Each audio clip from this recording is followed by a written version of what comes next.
This is always one of the most exciting days in the restaurant. Once, sometimes twice a week, we receive our MUSE Tenderloins.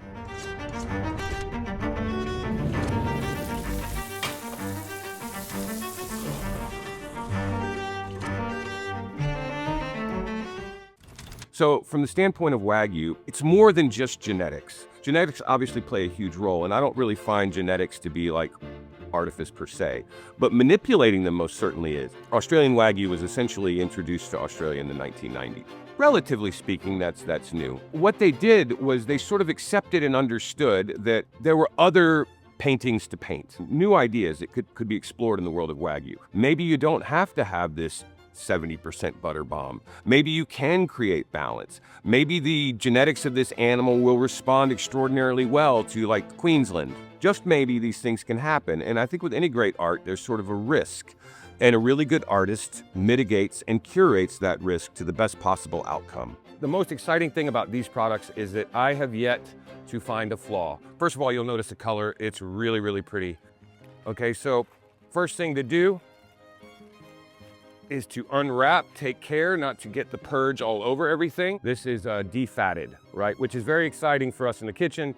Not that we don't enjoy cleaning whole tenderloins, but in terms of speed and efficiency, there's nothing better than this. You can really see the product. I'm gonna encourage you to sort of change your thinking about what it means to break down a tenderloin or a strip or a ribeye. We use this language of waste, and we use it all too frequently. This is not waste. These are opportunities. Opportunities for you to do what you're supposed to be doing in the kitchen, and that's find creative ways to express yourself and make sure that you're being financially responsible. Silver skins right here, we obviously want to take that off. This is an inedible thing. If there is any waste on the tenderloin, it's going to be that silver skin. You're gonna get a good knife, you're gonna slide it up under that silver skin, and you're just gonna peel it off, right? Now, of course, this is one of those things where if you've been in the kitchen for a long time, you know, this is the part where you're really eyeballing the guys, making sure that they're not cutting too far into the tenderloin, because everything counts. And for me, I actually like using a flexible boning knife. Everybody's got their preference. There's no wrong way to do this. I mean, like outside of a hatchet job.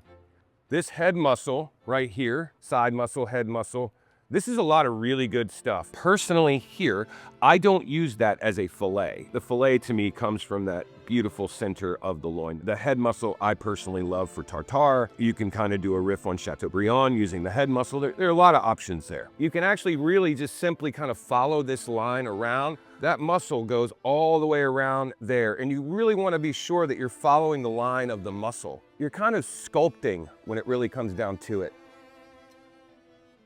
You're just going to go in there and you're going to remove that head muscle. Amazing thing here. Again, not a center cut fillet, but a really, really great opportunity to make some real cool creative decisions that are also going to help your restaurant's bottom line. So I'm going to set that over there for right now. As you can see, there's still a little bit more silver skin in here. We're just going to take that off a little bit more. Now, there's an argument to be made when it comes down to cleaning tenderloins. Some people say that you want to remove all of the extraneous fat. That is not my way, but that doesn't mean that my way is necessarily the right way. A lot of this is preference. So what I mean by extraneous fat is you're gonna have these little fat guys here, right? I will pull most of those off. In fact, a lot of times when you sort of talk about peeling a fillet or cleaning a fillet, that's what you're doing. You're literally with your hands peeling off bits. Now, that's much easier to demonstrate on a loin that's not defatted like this one is. So you've got underneath here where that head muscle is, there is a little bit of fat there. I like to kind of just go in there and clean out some of that right there. But I don't throw this away because really amazing things can happen with these little bits of fat, like substantive things, not just not frivolous things. So over here, I'm gonna trim off a little bit more of that. I'm gonna shape that loin just a little bit. Okay, there's this like flap right here, okay? That's counter to your wants in terms of the shape of the loin, but it is not trash, and it does not need to just get ground into a burger, although that's an option. if you want to. It does not need to become a meatball, although that's an option. It can become many things, and we're gonna kind of go over what all of those things are. There are really, in every tenderloin, and if you think about this, like, if this is your approach to every cut that you find yourself in front of, look at the anatomy of the primal and what can I do with these constituent aspects of this cut. This section right here is the section we're going for, right? That's your center cut, and it's extraordinary. We all know what to do with that. Filet mignon. So right here, you're gonna have to make a big decision. This is again about the standards it would be in your restaurant. For me, it's a little bit arbitrary, feelings-based, we'll call it a vibe. You have to look at this. It's extraordinary, right? So you see the marbling that we're always looking for, and to be really clear, marbling is very important. However, it's not the only thing that you're looking for. You know, if you're talking about Japanese Wagyu, then of course, like, marbling is sort of like the point, right? That's the idea of it. But for this product, for a lot of the Australian Wagyu, for MUSE, it's about balance, right? What you're seeing there is not just a beautiful webbing of fat, although you are seeing that. You're also seeing a lot of meat. You're seeing steak, you're seeing beef, right? So that's one of the really distinctly beautiful things about Australian Wagyu at this level. So just to be clear, this is a BSM 9+, right? Beef marbling score 9+. So you do expect to see lovely marbling, and that is part of the point. But again, it's not the only thing. We've cut this side. Now we're gonna take a look at the other side, and we're gonna make essentially the same decision, right? Where are you gonna make that cut? For me, here, that's gonna be somewhere along the lines of here. Now, that looks like a lot, and you're thinking, oh my God, and it is, but it's a lot of really, really extraordinary. That's what it is. It's not a lot of waste. It's not a lot of loss. It's a loss of nothing at all. Okay, and again, as you can see, the marbling on this side is even a little bit more laced, right? Which makes sense. So that marbling, again, this is a single piece, but it's got its own internal anatomy. So the marbling on one side isn't always going to reflect the exact pattern of the marbling on the other. So you're going to see really beautiful things happen as you cut down through this tenderloin. Here at Stock Hill, we do 6 ounces of Australian filet. One of the beautiful things about these loins is that they're small, they're tight, right? Which means that a 6-ounce filet is not gonna look like some little medallion. It's gonna legitimately look like a center cut filet. So we're just gonna cut through there, set it up, cut through there. Now, obviously you may find that you want to use a scale if that's what's required. Sometimes I ask my guys to scale depending on how practiced they are at doing this. Okay, again, not waste, all right? I just really want to show exactly what we're looking at here. Really, really beautiful, really, really balanced. You've got 5 center cuts from this and an extraordinary amount of really amazing product that you can utilize in other dishes. We are essentially done with the fabrication, the processing component here, right? And what I want you to see is that I've got 3 separate little piles of stuff, right? This is obvious. These are gonna be our center cut fillets.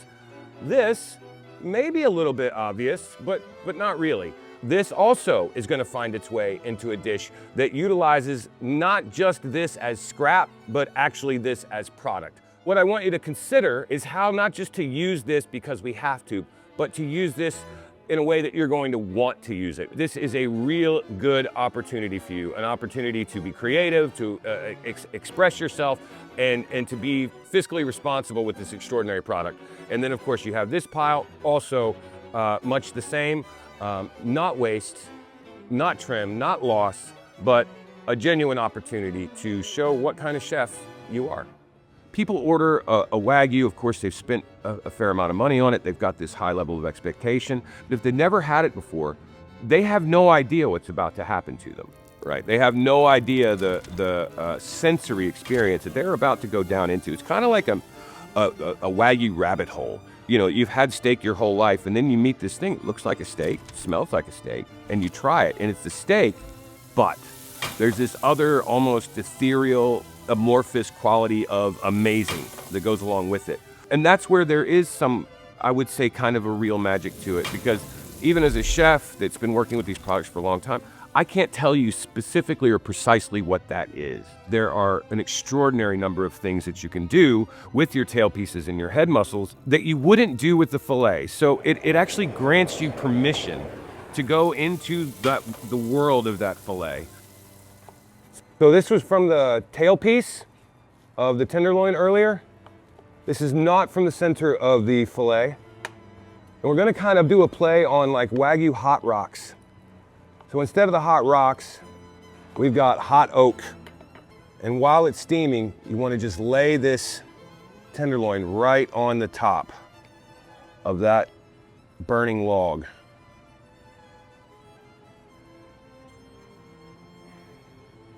And then in this case, we go very traditional in terms of Wagyu, and we do toasted garlic, charred and preserved wild mushrooms. All right, and then we're gonna garnish with cucumber flowers and chive flowers. Now this has the most amazing sauce right here. In that sauce, we have a beef tallow ponzu. All those scraps of beef fat that we used, we rendered those out just like you would any other fat. And we emulsified that into a ponzu. It's absolutely stunning, especially with Wagyu. So it's the tail from the tenderloin and a sauce made from the tallow of the same animal. Absolutely extraordinary. Some of the most amazing things that I've ever been a part of seeing or creating on the plate have come from reinterpreting what we have historically viewed as waste and thinking of it again as an opportunity, a place to apply your creativity, unmitigated. You are limitless in what you can do with this, because from everybody else's perspective, it's just waste, right? But it's not. If you would like to try Wagyu for yourself, please find the Standard Meat Club at standardmeatclub.com.